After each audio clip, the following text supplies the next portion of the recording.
Hey, what's going on? Jake here with Uncommon EDC. Today we're taking a look at a vintage Stockman that's nearly a decade old at this point.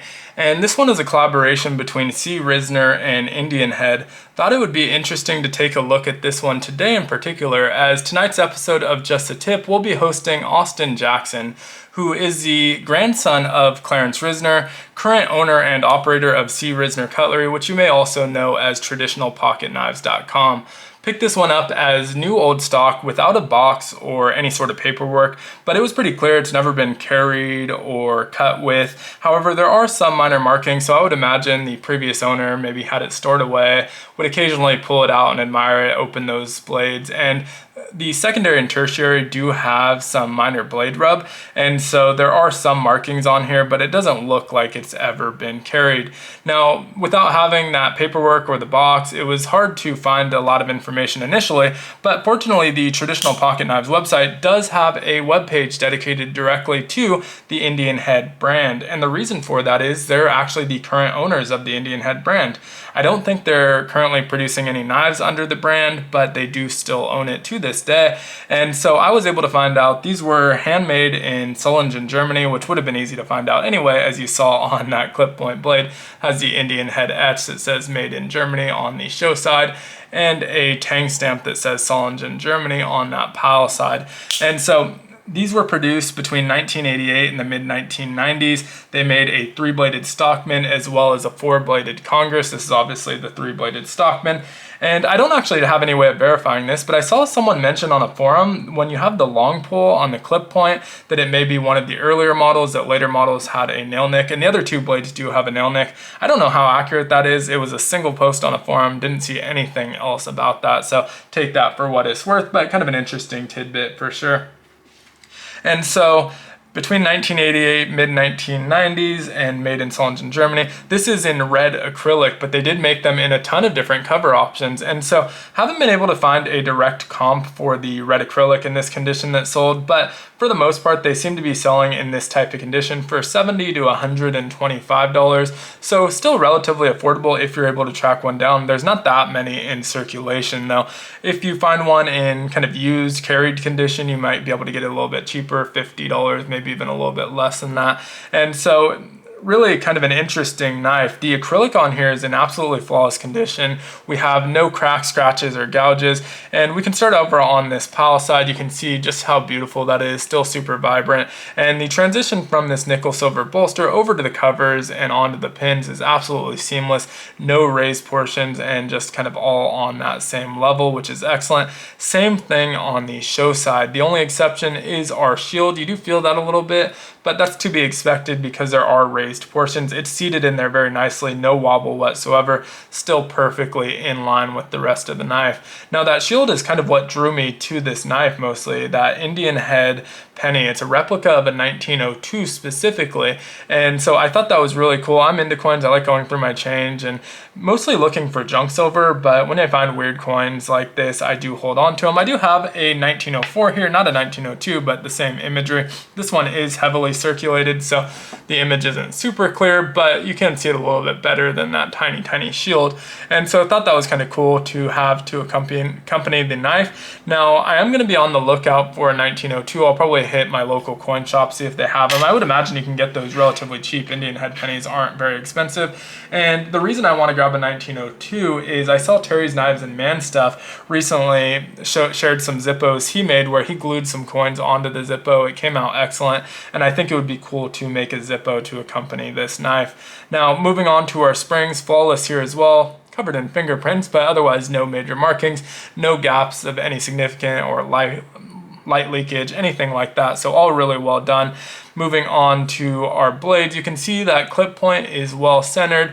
However, our other two are sharing a spring. They do have a little bit of rub, so those aren't seated in there perfectly. Not uncommon with multi-blades sharing a spring, so not super concerned about that, but you do get a little bit of blade rub on there.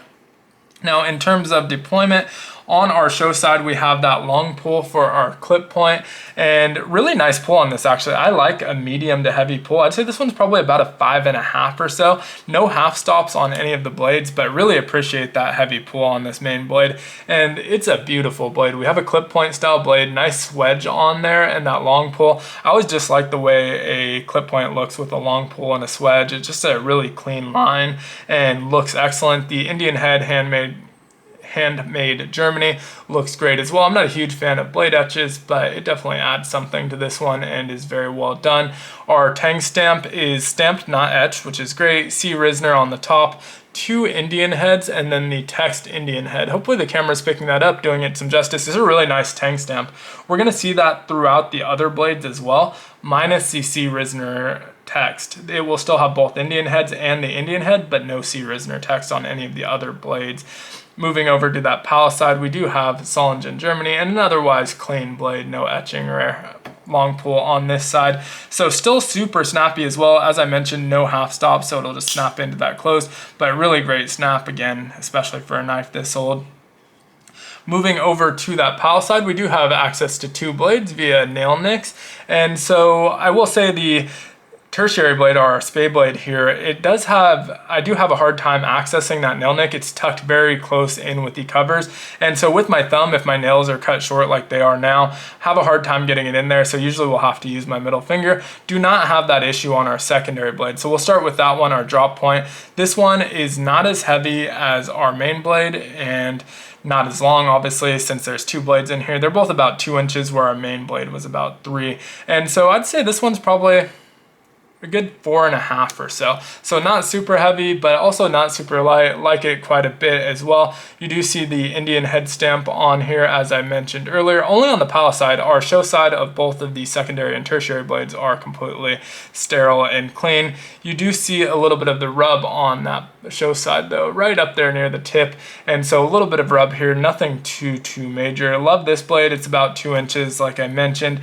And then we have our spey blade, and so to get to this one I do have to use my middle finger, but once I get it out, pretty easy to open. This is the lightest pull of all, maybe a 3.5, or maybe it's definitely on the lighter side though, and so a little bit lighter than I'd prefer. Has that spey blade that's about the same length, maybe a hair shorter than our drop point, but around 2 inches or so, and the same tang stamp. You can see significantly more blade rub on this one up near that tip, but otherwise still great. You can see that blade rub does carry over to both sides though. And so this one is also still nice and snappy.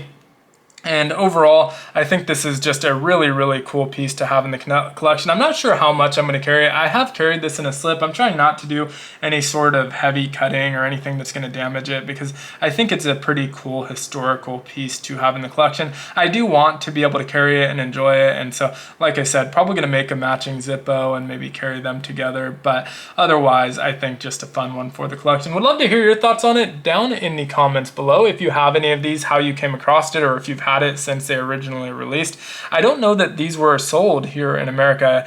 The person I bought it from said they think it was brought over in the mid-90s, but don't know exactly when. So that leads me to believe that these were probably sold in Germany or maybe somewhere in Europe and then imported here. So let me know if you know any more information on that as well. Maybe something that I ask Austin himself on the live stream as well if it comes up. But thanks so much for watching. I hope you enjoyed the video. Really beautiful knife. If you did enjoy it, consider liking, commenting, subscribing, hitting the notification button, or joining the channel as a member. They all help the channel out a ton, and I hope you have a great one. Take care.